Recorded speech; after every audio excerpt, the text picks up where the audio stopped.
ہدایہ foundation کے زیر اہتمام اکتوبر، نومبر، دسمبر میں مشن رحمت للعالمین اور جلسہ عظمت رسول اور ہماری ذمہ داریوں کے عنوان پر ایک کانفرنس منعقد کی گئی۔ ہدایہ آرگنائزیشن کے زیر اہتمام red rose function hall, Nampally, Haj house میں منعقدہ اس اجلاس میں علامہ حبیب احمد الحسینی صدر فاؤنڈیشن نے اپنے خطاب میں محسن انسانیت اور اسلام کی جانب سے خواتین، جانوروں، چرند و پرند و دیگر کے حقوق پر خطاب میں کئی باتیں کہیں۔ جلسے کی نگرانی میں مولانا سید حسنین پاشا قادری، چیئرمین خطیب دکن نے کی۔ جلسے میں مہمان خصوصی کی حیثیت سے جنرل سیکریٹری مجلس و رکن اسمبلی یاقوت پورہ سید احمد پاشا قادری نے شرکت کی۔ جلسے عام میں the real sketch of prophet Muhammad Telugu version کتاب کے رسم اجرائی عمل میں لائے گئے۔ تنظیم ہدایہ آرگنائزیشن کی جانب سے 3 ماہی اکتوبر، نومبر، دسمبر کے دوران مسلمانوں میں آپ کے اسوہ حسنہ اور غیر مسلم بھائیوں میں مذکورہ کتاب کی تقسیم کے مشن کا آغاز کیا جائے گا تاکہ اسلام اور آپ صلی اللہ علیہ وسلم کے متعلق غلط پروپیگنڈوں کا ازالہ ہو۔ تقریب کا اختتام سید شاہ مصطفیٰ علی صوفی قادری کی دعا پر عمل میں آیا۔ جلسے عام میں مرد و خواتین کی کثیر تعداد موجود تھے۔ میرے استاد اس کو ایک حصہ دیے، آپ تو خدمت کرتے رہتے، ان کی خدمت میں، حضور کی خدمت میں میرے کو ایک حصہ دیے، ایک میری زندگی کا ایک مقصد دیے، میں ان کا بہت بہت شکر گزار ہوں۔ اور یہ کتاب کا ترجمہ کرتے سمے جو میرا ساتھ دیے، جو لوگ اس کی تصحیح کریں، ان سب کا بھی شکریہ ادا کرتا ہوں۔ اللہ تبارک و تعالیٰ سے دعا ہے مولا اس کتاب کی مشن کو کامیاب فرما۔ کتاب قرآن پاک بھیجا، مگر اس کو پڑھنے، سمجھنے اور عمل کرنے میں دقت ہوتی تھی۔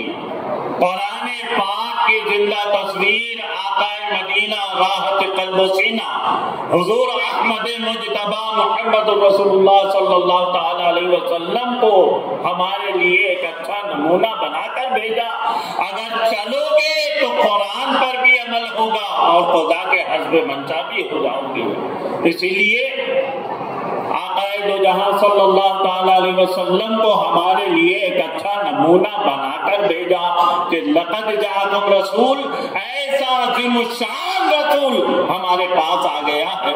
کیسا عظیم الشان رسول ہے آپ دیکھیں، 1,24,000 عنقریب انبیاء صلی اللہ علیہ وسلم دنیا میں آئے اور گئے، اور ان کے جانے کے بعد ان کے آثار بھی ختم ہو جاتے ہیں، مگر ہمارے نبی کے آثار قیامت تک باقی رہیں گے۔ اور تمام کے تمام پیغمبر 1,24,000 عنقریب انبیاء صلاۃ والسلام جب تک دنیا میں رہے خدا کی قسم کھاتے رہے۔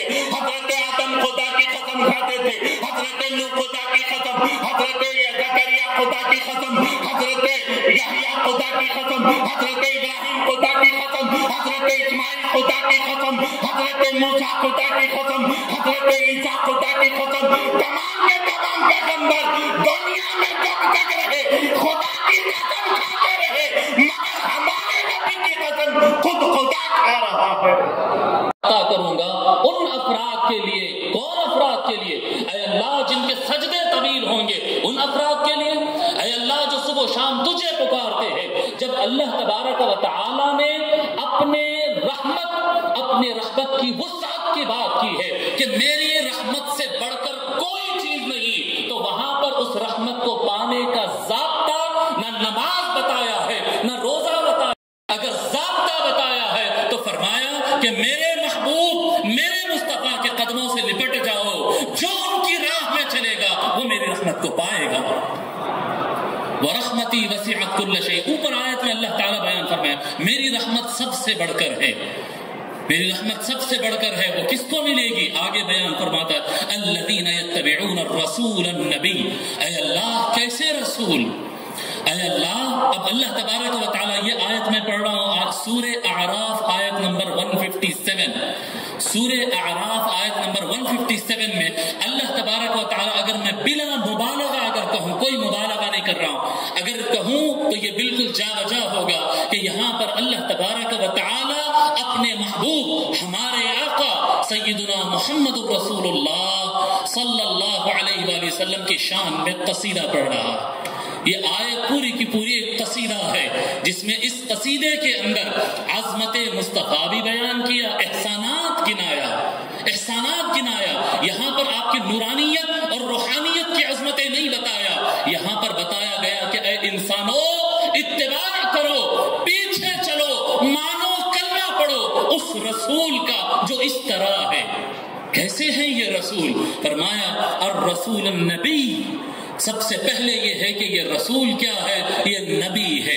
ابھی آپ ڈاکٹر صاحب سید علیم اشرف جائزی صاحب دامت برکاتہم کا خطاب سن رہے تھے کہ نبی کس کو کہتے ہیں؟ نبی اس انسان کو کہتے ہیں جو اللہ اور بندوں کے درمیان واسطہ ہوتا ہے، جو اللہ اور بندوں کے درمیان واسطہ ہوتا ہے۔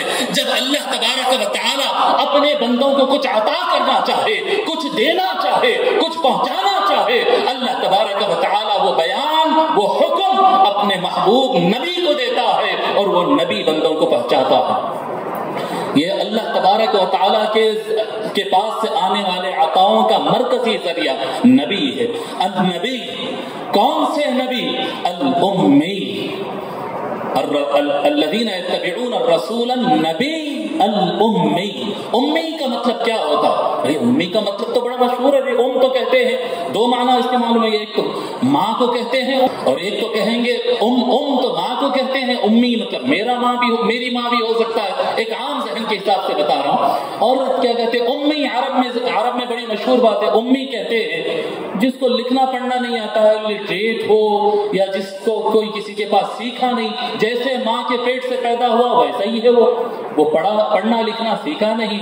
تو یہاں پر تو اللہ تبارک و تعالیٰ اپنے محبوب کی عظمت بیان کر رہا ہے، تو یہاں پر الامی کا معنی کیا ہے؟ الذین یتبعون الرسول النبی الامی۔ امی کا ایک معنی یہاں پر یہ ہے کہ اللہ تبارک و تعالیٰ نے اپنے محبوب رسول کو جب زمین پر روانہ فرمایا ہے، انسانوں کے درمیان پیدا فرمایا ہے، تو ہر انسان دوسرے انسان سے کچھ نہ کچھ سیکھا ہے، لیکن میں نے جو محبوب کو بھیجا ہے وہ انسانوں میں سے کسی انسان سے کچھ نہیں سیکھا ہے۔ وَعَلَّمَكَ مَا لَمْ تَكُنْ تَعْلَمْ وَكَانَ فَضْلُ اللَّهِ عَلَيْكَ عَظِيمًا۔ اے محبوب، جو کچھ آپ نہیں جانتے تھے اس کا علم میں نے آپ کو عطا کیا۔ اللہ آپ پر بڑا مہربان ہے، اللہ آپ پر بڑا مہربان ہے، جو کچھ علم آپ کو ملا ہے وہ میں نے عطا کیا ہے۔ مصطفیٰ صلی اللہ علیہ وآلہ وسلم کسی کے شاگرد نہیں ہے، کسی کے شاگرد نہیں۔ الرسول النبی الامی، امی کا ایک معنی مفسرین نے یہ بتایا اور امی کا دوسرا معنی مفسرین نے یہ بتایا ہے کہ الام کہتے ہیں اصل، ام کا معنی اصل آتا ہے کہ ماں کے اندر سے اولاد نکلتی ہے۔ اسی طرح سے ہم مٹی سے بنتے ہیں تو ہم اپنے وطن ہندوستان کو اپنی ماں کہتے ہیں کہ اس مٹی سے ہم پیدا ہوئے ہیں۔ جس طرح سے ماں کا ادب اور احترام کیا جاتا ہے، ہم اپنی مٹی کا احترام کرتے ہیں۔ جی، آدم تو انسان تو مٹی سے بنتا ہے، تو ماں جو دھرتی کو ماں کہا جاتا ہے، اس معنی میں کہا جاتا ہے کہ وہ ہماری ماں ہے کہ اس مٹی سے ہم بنے۔ فضل و احسان سے آج ایک زبردست عظیم الشان ہم ہزاروں افراد پر مشتمل یہاں پر اجتماع کیے ہیں اور اس مشن کا یہاں سے ایک مشن کا آغاز کر رہے ہیں۔ یہ مشن کے مقاصد ہے کہ ہم اپنے نبی صلی اللہ علیہ وآلہ وسلم کی عظمت اور سیرت اپنے مسلمان بھائیوں کو پڑھائیں گے اور غیر مسلم بھائیوں تک پہنچائیں گے۔ جو ہمارے نبی صلی اللہ علیہ وآلہ وسلم سے متعلق غلط فہمی ہو رہی ہے وہ الٹریسی اور لیک آف نالج، علم کی کمی کی وجہ سے ہو رہی ہے۔ حضور صلی اللہ علیہ وسلم کی حقیقی عظمت جب کسی کو معلوم ہو جائے گی پھر وہ کوئی بے ادبی نہیں کر سکتا ہے۔ لہذا ہمارا یہ مشن ہے، ہمارا مشن میں ہمارا ٹول صرف اور صرف ایجوکیشن ہے، کتاب ہے، تعلیم ہے اور لیکچر ہے۔ اس کے ذریعے ہم اپنے مسلمان بھائیوں کو اپنے نبی کی عظمت سکھائیں گے اور غیر مسلم بھائیوں کو بھی انشاءاللہ تعالیٰ لٹریچر کے ذریعے پہنچائیں گے۔ انشاءاللہ تعالیٰ 3 مہینے کا یہ پروجیکٹ ہے، اکتوبر، نومبر اور دسمبر، 3 مہینے میں انشاءاللہ تعالیٰ ہمارا پروگرام ہے کہ آندھرا پردیش اور تلنگانہ کے سارے اضلاع اور تعلقات میں انشاءاللہ تعالیٰ ہم یہ لٹریچر پہنچائیں گے اور علم پھیلانا اور روشنی پھیلانا اور علم کے ذریعے نفرت کا خاتمہ کرنا اور دوبارہ محبتوں کو زندگی دینا، یہ ہمارا مشن ہے۔ BBN چینل کے ویورز کے لیے ایک اہم اطلاع، اب BBN چینل کا ٹیلی کاسٹ بھارت بھر میں ہو رہا ہے۔ ہمارے ویورز بھارت میں کہیں بھی ٹی وی پر آپ BBN چینل دیکھ سکتے ہیں۔ اسکرین پر BBN چینل کی ٹیلی کاسٹ ڈیٹیلز دستیاب ہیں۔ اس کے علاوہ بھارت بھر میں